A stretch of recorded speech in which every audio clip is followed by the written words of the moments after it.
I took commerce because my parents wanted me to take science. They wanted me to become an engineer.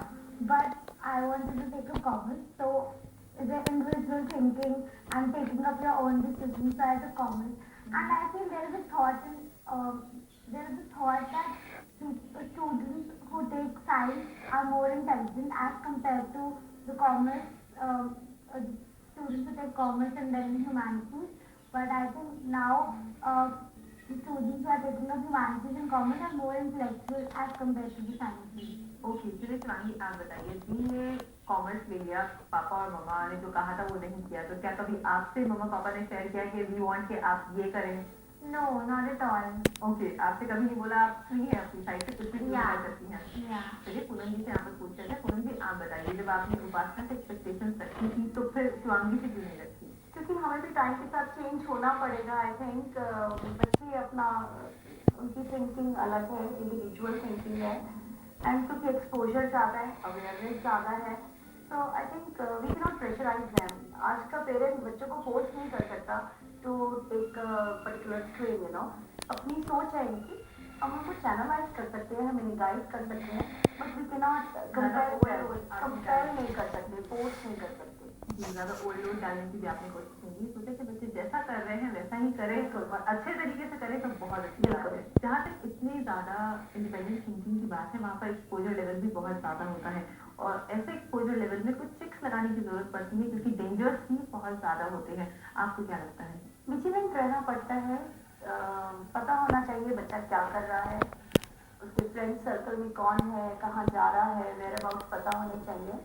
और जैसे मैंने आपको पहले बताया मेरे बच्चे मुझसे शेयर करते हैं, तो थोड़ा सा एट टाइम्स यू नो थोड़ा स्ट्रिक्ट भी होना पड़ता है, you know, that is for their benefit. जी अगर बात करें आउटिंग्स की राजी की तो वहाँ पर भी जो बेटियाँ हैं दोनों तो वहाँ पर बहुत ज़्यादा ध्यान रखना पड़ता होगा, सब कुछ समझाना पड़ता होगा।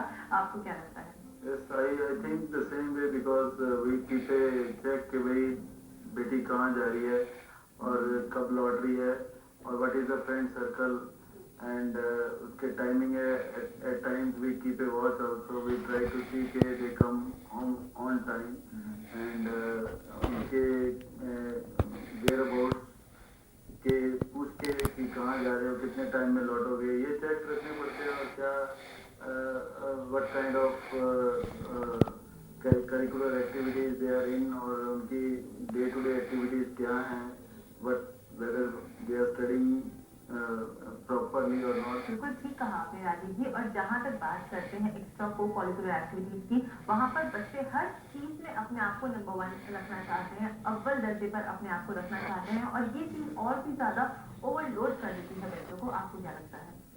मुझे लगता है कि हर चीज़ तो पॉसिबल नहीं है, तो एक एक्टिविटी चूज करें जिसमें अच्छी है और उसी में आगे एक्सेल करें और एक बैलेंस मेंटेन करके चलें। चलिए उपासना आप बताइए, मम्मी ने कहा है कि एक एक्टिविटी चूज करें और अपने आप को बैलेंस रखें, आपको ठीक लगता है? मुझे नहीं लगता कि मुझे लगता है कि we should be an all rounder. हाँ मुझे लगा एक एक्टिविटी चूज करो बट आई थिंक कि हर चीज़ ट्राई करनी चाहिए। Like when I was in school, I used to go for public speaking also, marching, sports, and dance and everything.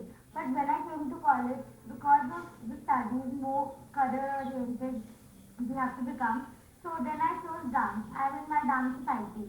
So I go for competitions and all and my parents are encouraging me for that. Okay that's true, यानी कि बहुत सारे जरिए हैं जिनसे आप overload को कम कर सकते हैं।